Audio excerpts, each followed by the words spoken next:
What's going on, everybody? Josh started raingutterbusiness.com.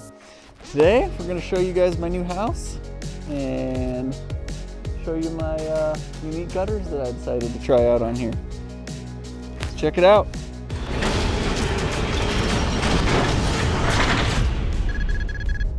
Okay, so the front entryway, I've done a few houses lately with the same color combo with copper on them, and they looked pretty cool.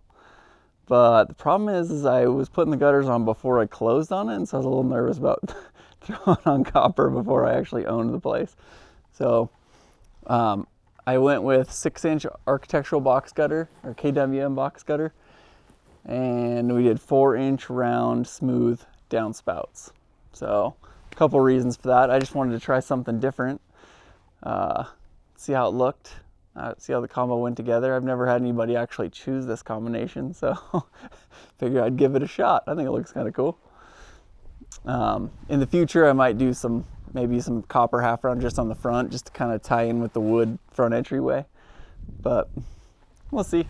So most of these sections are smaller, so it definitely isn't needed for the 4-inch round isn't needed for the downspouts, but I'll show you in the back. I'm running it all one way just to see how it works out. I did do some matching snow stop on everything just to kind of help snow from sliding off everywhere.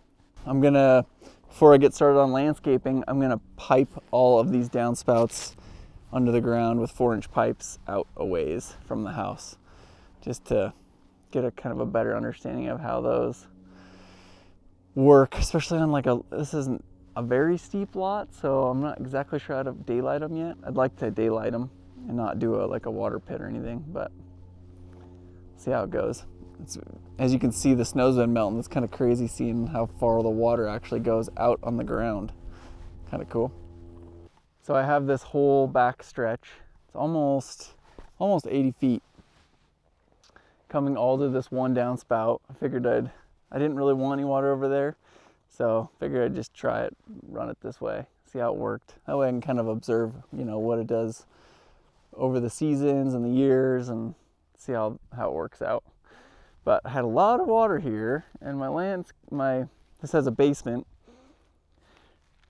I only had a 2-foot extension on here. All the water started running back. It didn't get into my basement, luckily, but freaking started augering a hole down my basement wall. So I got a big old extension on there, and I'm kind of working on grading right here to get all the water around the house. So a couple things to keep in mind.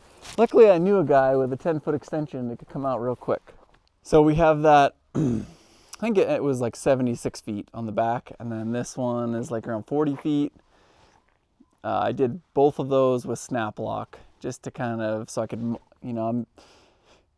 the best place to monitor something is on your own house. So I see it every day, morning, night, during the weekends, you can kind of look at it all day and see how exactly that snap lock works. And I'll be able to kind of watch the ends. They'll probably be, especially on that long one in the back, they'll be kind of moving around a little bit. So it'll be kind of cool to just keep an eye on all that stuff.